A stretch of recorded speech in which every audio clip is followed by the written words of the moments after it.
कालजयी कहानी गुल्ली डंडा के माध्यम से आपका हार्दिक अभिनंदन और स्वागत करते हैं।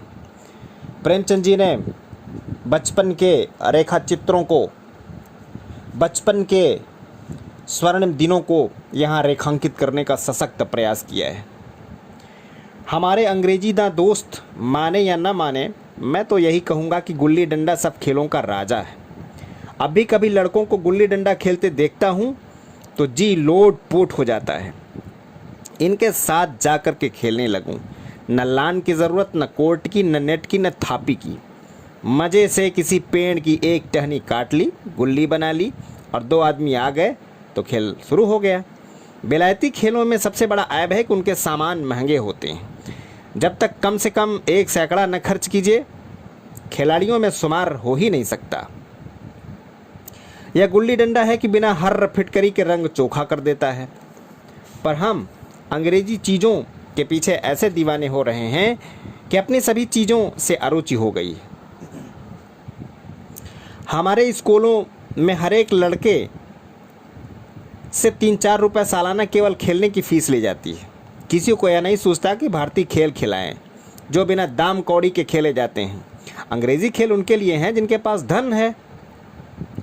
गरीब लड़कों के सिर क्यों यह व्यसन मरते हो? ठीक है, गुल्ली से आंख फूट जाने का भय रहता है, तो क्या क्रिकेट से सिर फूट जाने, तिल्ली फट जाने, टांग टूट जाने का भय नहीं रहता? तो क्या यह गलत नहीं है? अगर हमारे माथे में गुल्ली का दाग आज तक बना हुआ है तो हमारे कई दोस्त ऐसे भी हैं जो थापी को बैसाखी में बदल दे बैठे। खैर, यह अपनी रुचि है। मुझे गुल्ली ही सबसे प्रिय है और ये खेलों में अच्छी लगती है। बचपन की मीठी स्मृतियों में गुल्ली ही सबसे मीठी और स्वर्णिम लगती है। वह प्रातःकाल घर से निकल जाना, वह पेड़ पर चढ़ कर के टहनियाँ काटना और गुल्ली डंडे बनाना, वह उत्साह, वह लगन, वह खिलाड़ियों के जमघटे, वह पदना और पदाना, वह लड़ाई झगड़े, वह सरल स्वभाव जिसमें छूत अछूत, अमीर गरीब का बिल्कुल भेद न रहता था, जिसमें अमीराना चोचलों की, प्रदर्शन की, अपमान की गुंजाइश ही न थी। यह उसी वक्त भूलेगा जब घर वाले बिगड़ रहे हैं, पिताजी चौक पर बैठे वेग से रोटियों पर अपना क्रोध उतार रहे हैं, अम्मा का दौड़कर द्वार तक आना, लेकिन उनकी विचारधारा में मेरा अंधकारमय भविष्य टूटी हुई नौका की तरह डगमगा रहा है और मैं हूँ कि पदाने में मस्त हूँ। न नहाने की सुधि है, न खाने की। गुल्ली है तो जरा सी, पर उसमें दुनिया भर की मिठाइयों की मिठास और तमाशों का आनंद भरा हुआ है। मेरे हमजोलियों में एक लड़का गया नाम का था। मुझसे 2-3 साल बड़ा होगा। दुबला लंबा, बंदरों की सी लंबी लंबी पतली पतली उंगलियाँ, बंदरों की सी ही चपलता और वही झल्लाहट। गुल्ली कैसी हो, उस पर इस तरह लपकता था जैसे छिपकली कीड़ों पर लपकती है। मालूम नहीं उसके माँ बाप थे या नहीं, कहाँ रहता था, क्या खाता था, पर था हमारे गुल्ली क्लब का चैम्पियन। जिसकी तरफ वह आ जाए उसकी जीत निश्चित थी।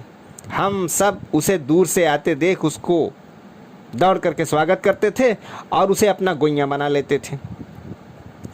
एक दिन हम और गया 2 ही खेल रहे थे। वह पद आ रहा था, मैं पद रहा था। मगर विचित्र बात यह थी कि पदाने में हम दिन भर मस्त रह सकते हैं, पदना 1 मिनट का भी अखरता है।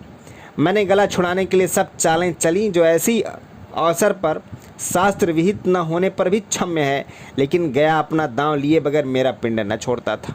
अनुनय विनय का कोई असर न हुआ। मैं घर की ओर भागा। गया ने मुझे दौड़कर पकड़ लिया और डंडा तानकर बोला, मेरा दांव देकर जाओ। पदाया तो बड़े बहादुर बन के पदने की बेर क्यों भागे चले जाते हो? तुम दिन भर पादोगे, मैं ये नहीं सोचता था, और तुम दिन भर पदाओ तो मैं दिन भर पादता रहूं। हाँ, तुम्हें दिन भर पदना पड़ेगा। न खाने जाऊं न पीने जाऊं। हाँ, मेरा दाव दिए बिना कहीं नहीं जा सकते। मैं तुम्हारा गुलाम हूँ। हाँ, मेरे गुलाम हो।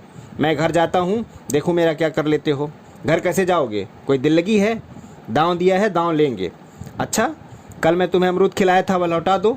वह तो पेट में चला गया, निकालो पेट से। तुमने क्यों खाया मेरा अमरूद? अमरूद तुमने दिया तब मैंने खाया, तुमसे मांगने ना गया था। जब तक मेरा अमरूद न दोगे मैं दांव न दूंगा। मैं समझता था न्याय मेरी ही ओर है, आखिर मैंने किसी स्वार्थ से ही उसे अमरूद खिलाया होगा। कौन निस्वार्थ किसी को ऐसा करता है? भिक्षा तक तो स्वार्थ के लिए ही लोग देते हैं। जब गया ने अमरूद खाया तो फिर उसे मुझसे दांव लेने का क्या अधिकार? रिश्वत देकर तो खून पचा जाते हैं। यह मेरा अमरूद यूं ही हजम कर जाएगा। अमरूद पैसे के 5 वाले थे जो गया के बाप को नसीब न होंगे। यह सरासर अन्याय था। गया ने मुझे अपनी ओर खींचते हुए कहा, मेरा दांव दे करके जाओ।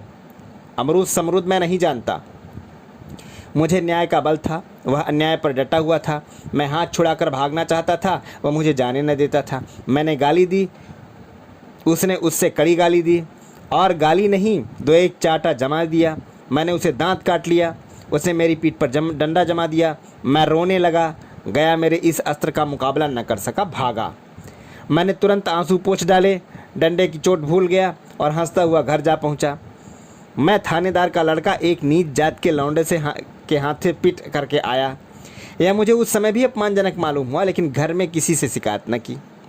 उन्हीं दिनों पिताजी का वहाँ से तबादला हो गया। नई दुनिया देखने की खुशी में ऐसा फूला कि अपने हमजोलियों से बिछुड़ जाने का बिल्कुल दुख न हुआ। पिताजी दुखी थे। यह बड़ी आमदनी की जगह थी। अम्मा जी भी दुखी थीं। यहाँ सब चीज़ें सस्ती थीं और मोहल्ले की स्त्रियों से घराव सा हो गया था। लेकिन मैं मारे खुशी के फूला न समाता था। लड़कों से जीठ उड़ा रहा था। वहाँ ऐसे घर थोड़े ही होते हैं। ऐसे ऐसे ऊंचे घर हैं कि आसमान से बातें करते हैं। वहाँ के अंग्रेजी स्कूल में कोई मास्टर लड़कों को पीटे तो उसे जेहल हो जाए। मेरे मित्रों की फैली हुई आंखें और चकित मुद्रा बतला रही थी कि मैं उनकी निगाह में कितना ऊंचा उठ गया। बच्चों में मिथ्या को सत्य बना लेने की वह विचित्र शक्ति है जिसे हम जो सत्य को मिथ्या बना लेते हैं क्या समझेंगे।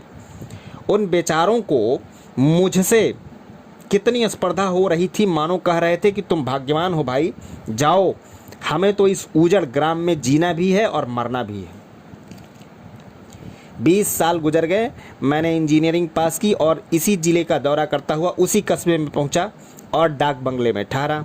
उस स्थान को देखते ही इतनी मधुर बाल स्मृतियाँ हृदय में जाग उठीं कि मैंने छड़ी उठाई और कस्बे की सैर करने निकला।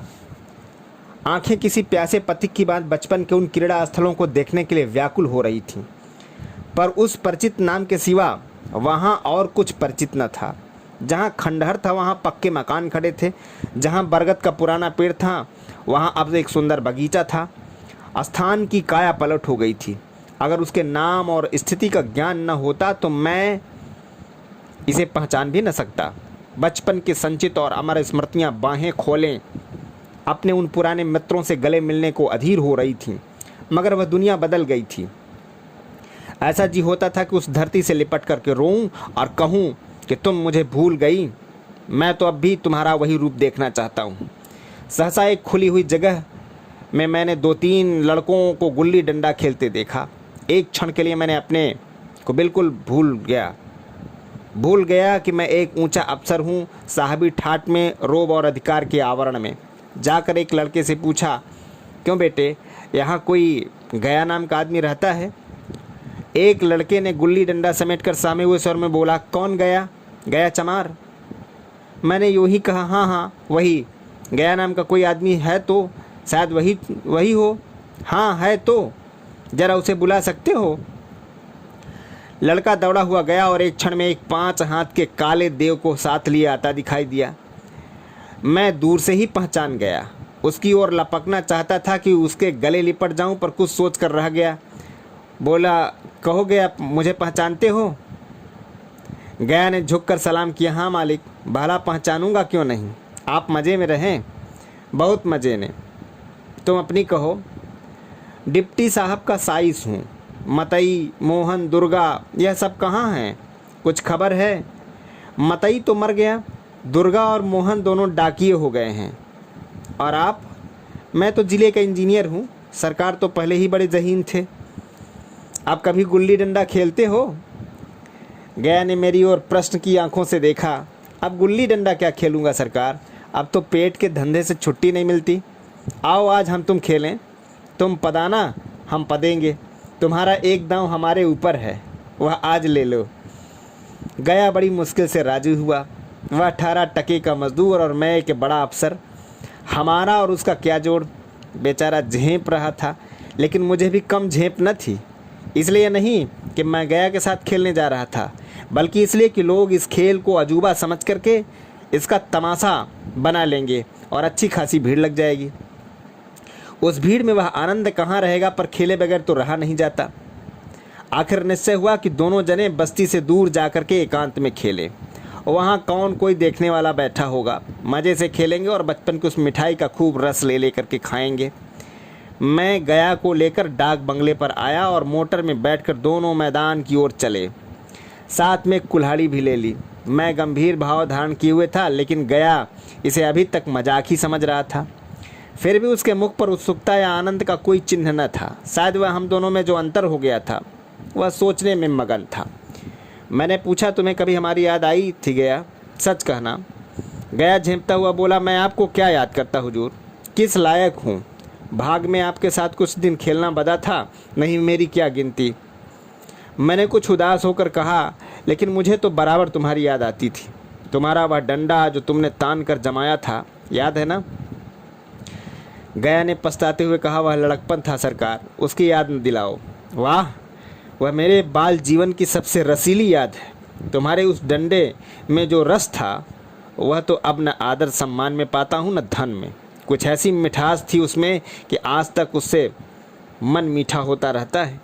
इतनी देर में हम बस्ती के कोई 3 मील आगे निकल आए थे। चारों तरफ सन्नाटा है।